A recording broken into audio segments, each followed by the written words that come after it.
through 7, and today we're going to share about myths, beliefs, and religion.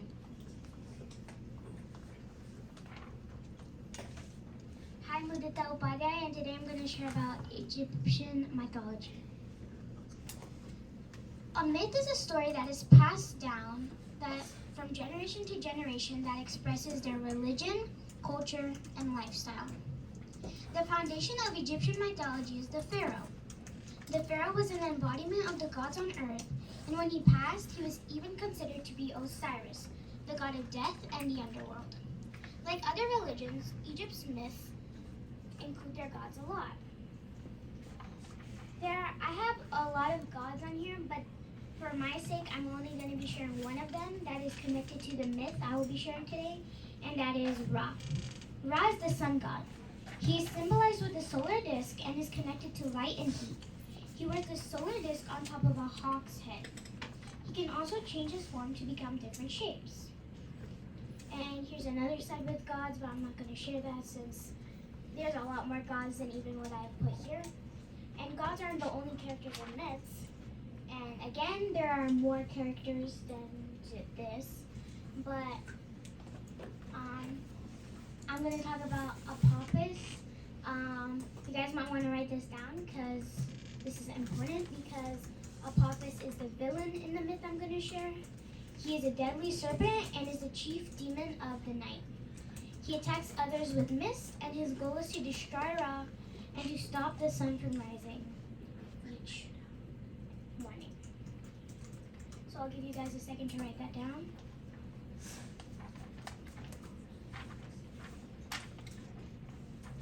Alright, moving on. I'm going to be sharing the creation of Ra, but there are also other myths in ancient Egypt. You might want to choose one of these to write them down because it's also important. You can choose any of them. Moving on, another side with this, but I'm not going to share those. So, my bad, guys.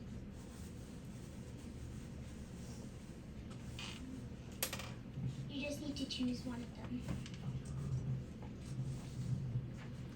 Everybody got that in their notes? Okay, moving on to my myth. So today I'm going to share the creation of Ra.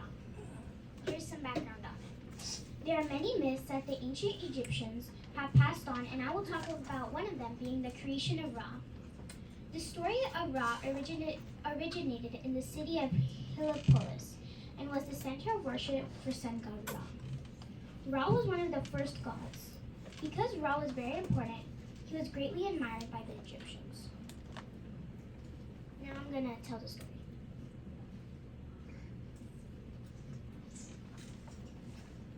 So this section is called Ra Creates. From deep within the dark waters, a being wills himself into existence. Ra fills his mouth with water and spits out 2 children, a boy named Shu and a girl named Tefnut. By doing this, he becomes 3 gods instead of 1. He sends Shu and Tefnut away to chase away the darkness. They fly, leaving Ra behind. While they are gone, Ra creates an eye. Then he sends it away with the mission to look after his children. So this is Tefnut, Ra's daughter, and this is Shu, Ra's son, and his eye. Wait, where's Ra weeps. He is in awe of his creation. His tears give birth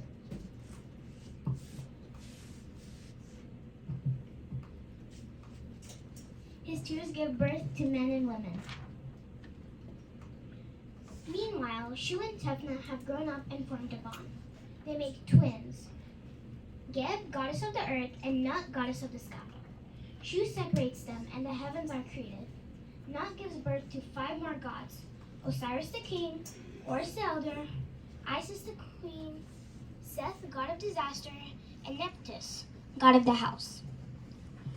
These gods took their place and reattached with Ra's children, part of the Great Enad, or group of 9. So These are some of Nut's children. We have Isis, Horus, and Osiris. I'm sure many of you already know that Osiris and Isis become husband and wife later, but they were also siblings. So now I'm sure many of you guys may have had questions about the word Enod. Well, Enod means group of 9, and Ra's Enod was an Enod of all his children. So the first addition was Shu and Tefnut, and then they had twins Geb and Nut, and then Nut had Osiris, Horus, Isis, Seth, and Nephthys. Thoth is not included in the Enod, so I just wanted to share that.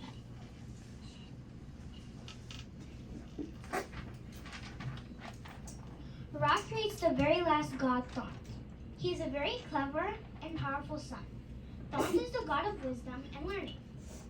He has the head of an ibis and is known to be the god with no mother. As Ra's journey begins, he rises from the waters of the Nun in his solar boat. It is made of the sun. Ra is ready to bathe the world in light. At the beginning of his journey, he takes form of Khepri, the scribe. And here you can see a picture of Khepri at dawn. The boat rises up with Horus steering the rudder. Then more gods appear. Mat, the goddess of truth, and Nebka, goddess of revival. A pharaoh who is resurrected by Nebka also rides in the bow. He looks after Kepri's jar of water. As the boat climbs upward,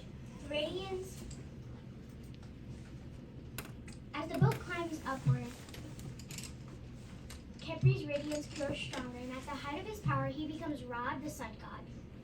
As the day wears on, Ra's power begins to fade. He changes into his human form called Autumn. As they drop behind the western Nines, they prepare to enter Tot, the underworld. As they enter, the legion of devils sprang from the darkness. The serpent's name is Apophis. This fierce night demon attacks the boat. Autumn steps in and throws a deadly sunbow. Apophis counterattacks with an eclipse. It blocks out the sun's rays. Then Autumn transforms into a cat and finally kills Apophis. The serpent's body is chopped into 100 pieces. His blood stains the evening sky. Ra rises to light another day. And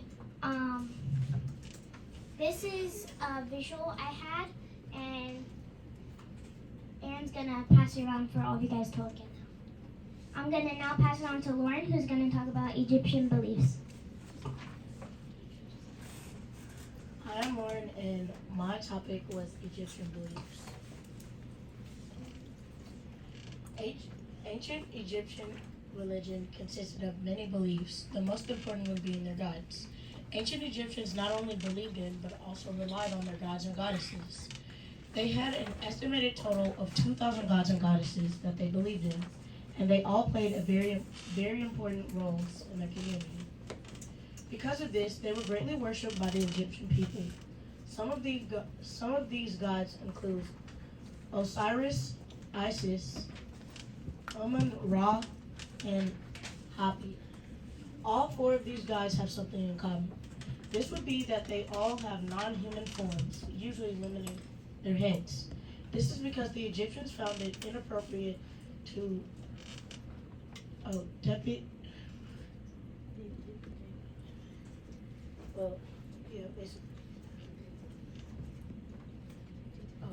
a god as human.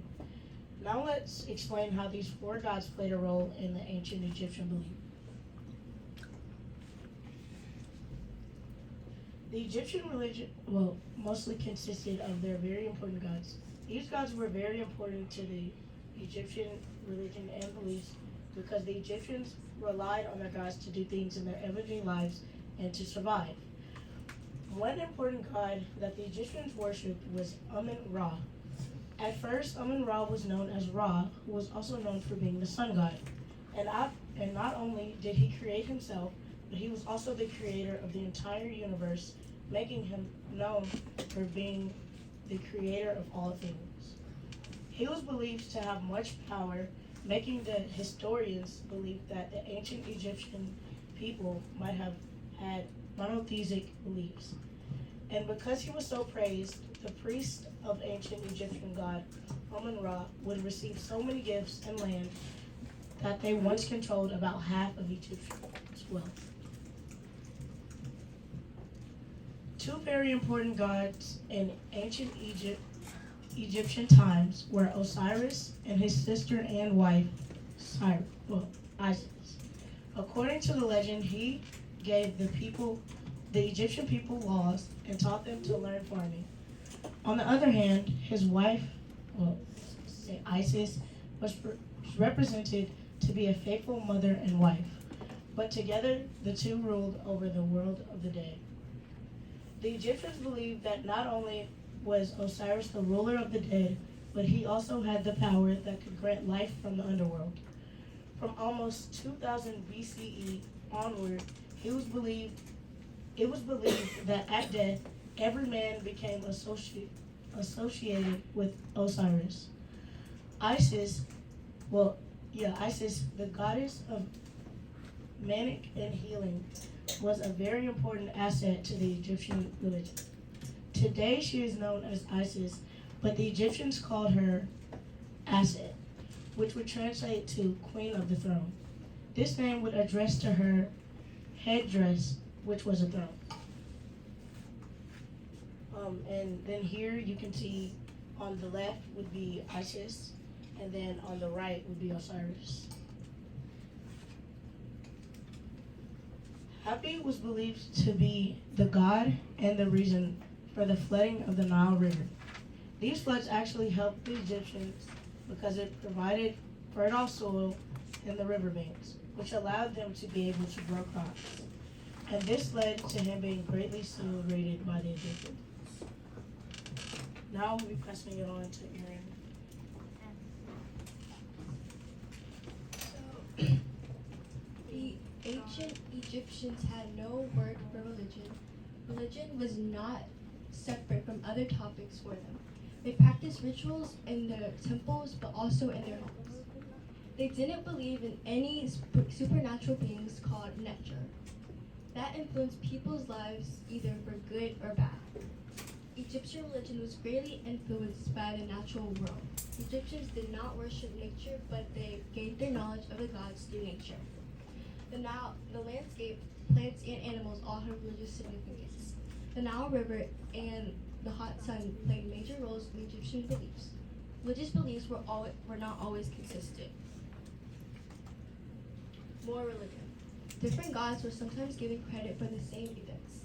The first written evidence for Egyptian gods came from Dynasty 3100 to 3000 BCE, and the early dynastic period 3000 to 275 BCE.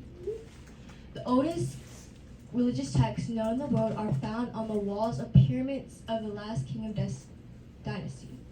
At first, only royalty were buried with these texts. Later, coffin texts were replaced with funeral spells. These funeral spells were painted on tomb walls or written on papyrus, and buried with the dead. These spells, called the Book Going Forth by Day, or the Book of the Dead, were used until the end of the Roman period of Egyptian history. In addition to the Book of the Dead, the New Kingdom pharaohs included underworld books in their tombs. These books described the nightly journey of the sun throughout the underworld, and dead pharaohs hoped to join the same god on this voyage. Amenhotep III. The oldest form of religious worship in Egypt was animal worship. Akhenaten was a king who led a religious revolution against the gods and religion of his own country. Akhenaten was the second son of the pharaoh Amenhotep III. Amenhotep ruled Egypt from 1930 to 1353 BC. He was the eldest surviving son of Pharaoh Thutmose. Thutmose left behind a stable country when he died. Amenhotep and family. Amenhotep married Tai. Tai's father was Yuya. Yuya was an important government. Tai was equal and just as important to her husband. Such triads were worshipped: Osiris, Isis, wife of Osiris, Horus, the sun, Pita, Sekhmet, wife of Pita, Nerftem, the sun, Amen, Mut, the wife of Amen, and Khonsha, the sun. Amenhotep had 3 other wives besides Queen Tai. Amenhotep and Tai had 6 children. They had 2 sons, Thutmose and Amenhotep, later named Akhenaten. 4 daughters, Sitmon, Anaman, Isis, and Nephah. Sitmon married her father and had a daughter named Bakhenaten. The custom of marrying one's own child was normalized. They practiced this so the child could be double royal.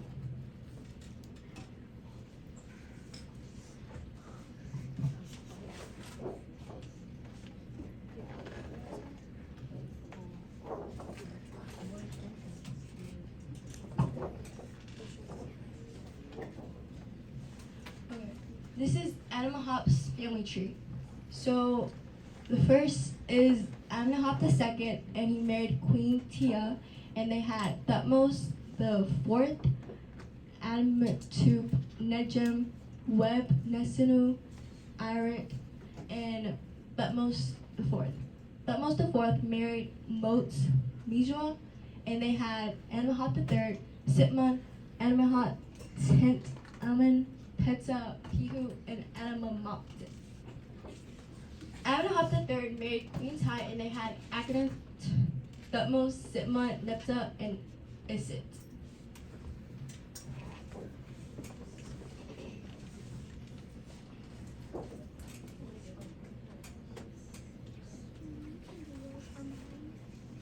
Okay, I'll do yours.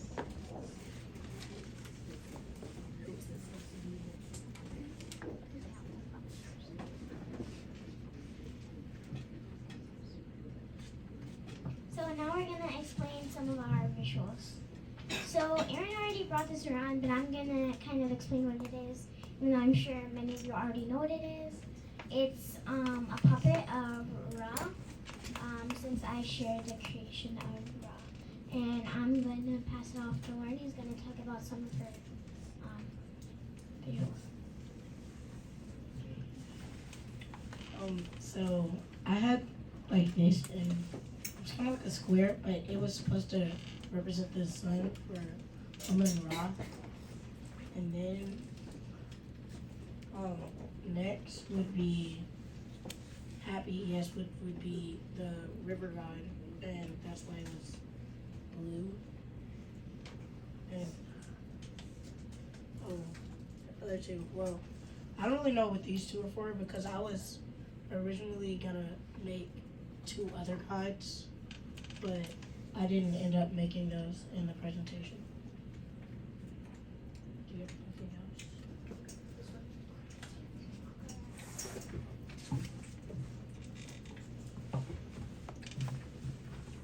And the drawing Mudita is bringing around is Akhenaten.